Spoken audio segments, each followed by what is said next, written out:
Bismillahirrahmanirrahim. Kita lanjutkan pelajarannya. Qala al-musannif rahimahullah ta'ala nafa'ana Allah bihi wa bi'ulumihi wa bi'ulumi sayyidil salihin wa bi'ulumikum fid dharain amin. Wa qala radhiyallahu ta'ala anhu ila an qala as-su'alu kam nawaqidul wudu'i? Nawaqidul wudu'i khamsatun. Berapakah nawaqid atau hal yang membatalkan wudu?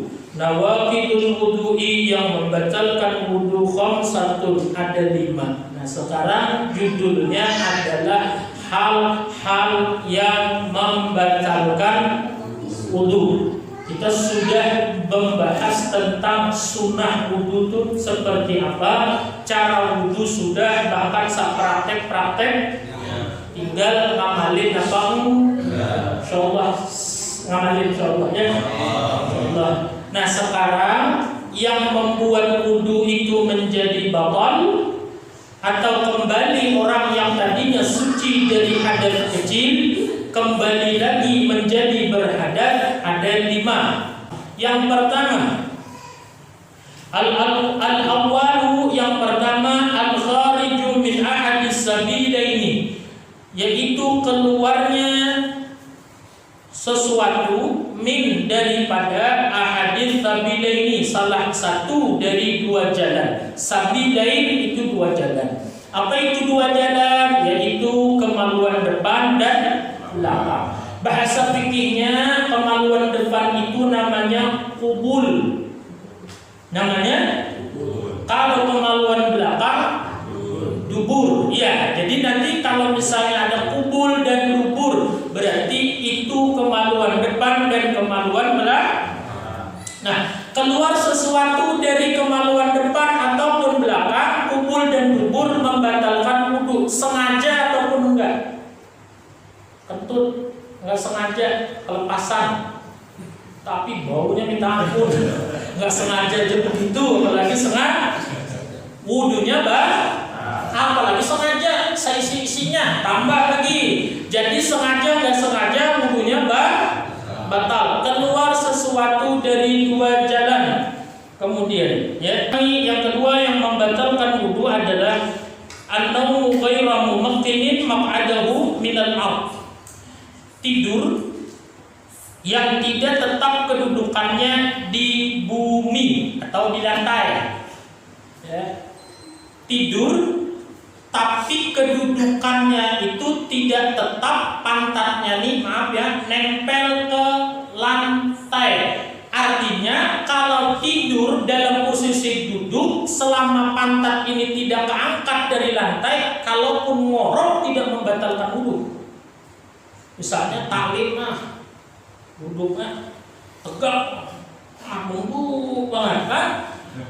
Dikira paham. Ternyata nggak lama suaranya makin kencang, atau pas waktu khutbah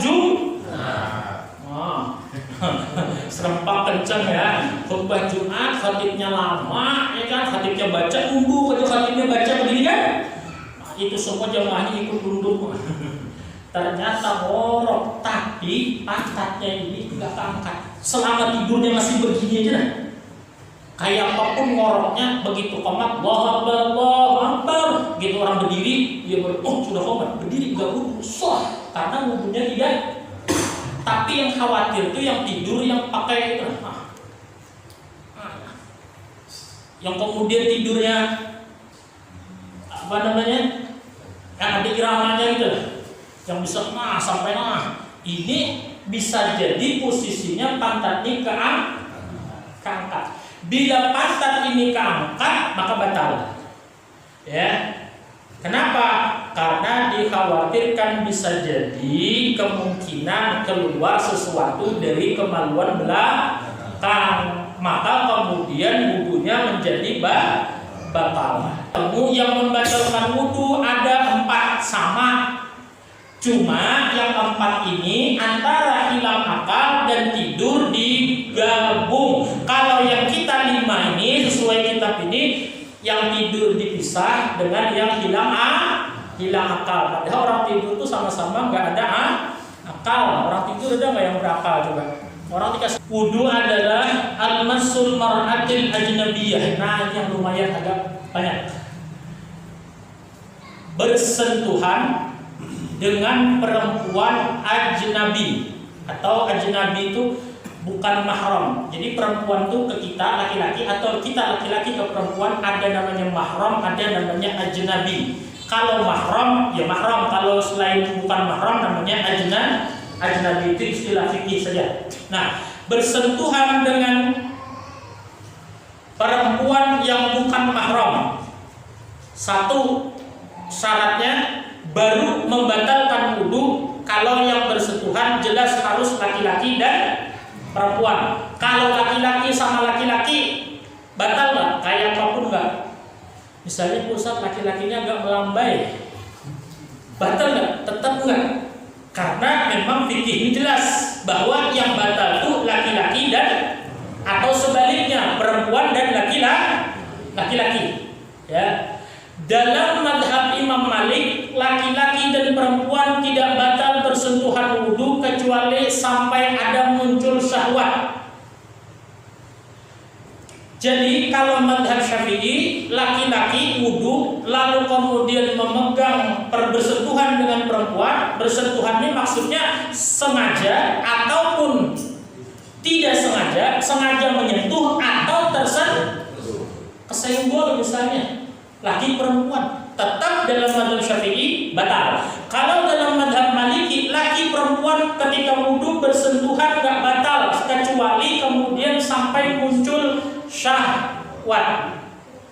Sehingga ketika kemudian suami istri habis sholat misalnya bersentuhan tidak batal dalam madhab Maliki. Kalau dalam madhab Syafi'i batal.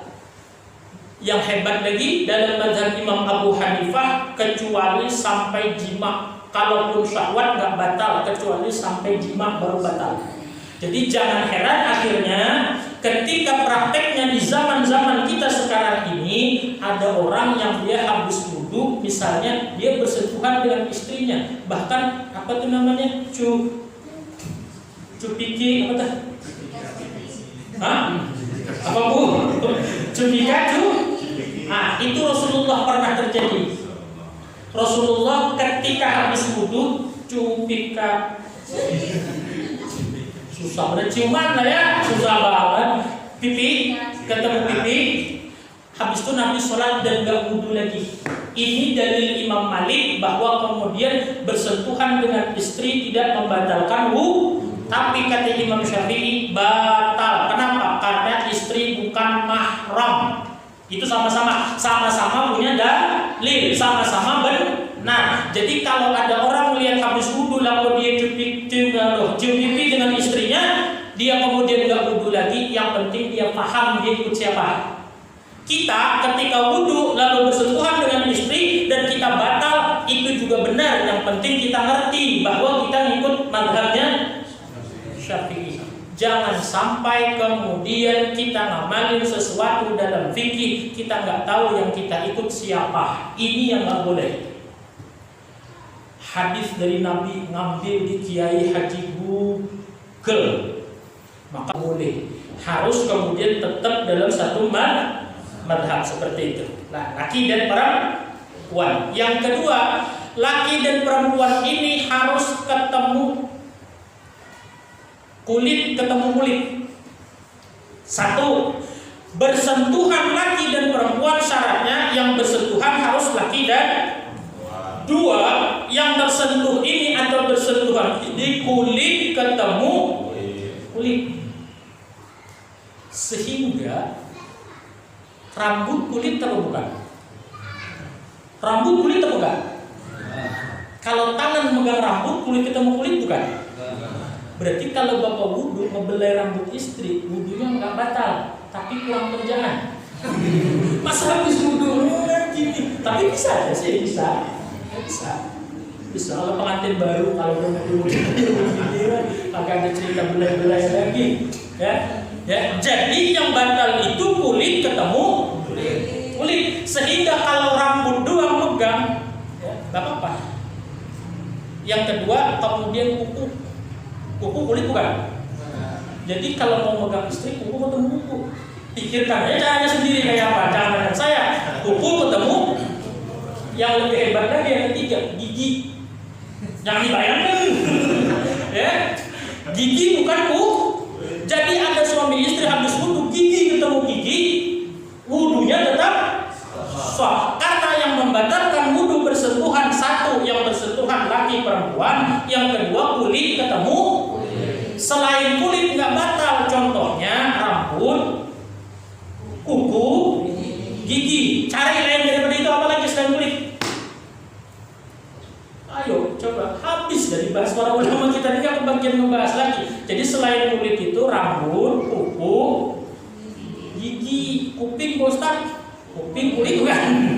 Kulit yang harus ada pelapis. Yang keempat itu bukan mahram. Kalau mahram kita sekalipun kulit ketemu kulit tanpa pelapis, maka wudunya tetap sah.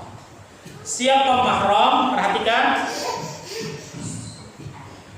Mahram itu ada 3. Satu karena nasab. Orang bisa jadi mahram. Arti mahram itu orang yang nggak boleh nikah atau orang yang nggak boleh nikah. Bisa karena nasab atau garis keturunan. Yang kedua bisa karena pernikahan. Yang ketiga bisa karena persusuan. Jadi 3 ini yang bisa menyebabkan orang menjadi mahram. Artinya mahram yang tidak boleh nikah, yang artinya ketika bersentuhan wudu, saat wudu maka tidak batal. Satu, perhatikan ini yang banyak kita nggak tahu. Mahram karena garis keturunan. Ayah kita, kalau kita berarti ibu kan ya. Kalau ibu-ibu berarti bapak. Jadi ibu kita sampai ke atasnya. Jadi ibu, nenek, habis nenek, datu, habis datu, ayo apa lagi? Habis ibu, nenek, buyut ya. Oh, buyut habis itu udah sampai situ aja, stop sudah.